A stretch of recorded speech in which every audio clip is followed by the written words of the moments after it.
All right. So let me quickly show you a circle of fourth exercise I learned so many years ago. So the note goes E flat, A flat, C sharp, F sharp, B, E, A, D, G, C, F, and B flat.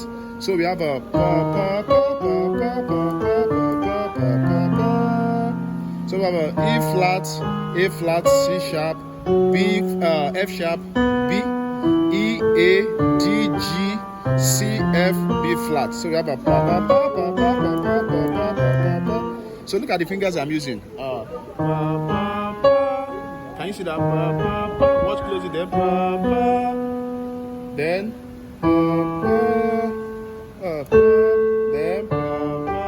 then so we have a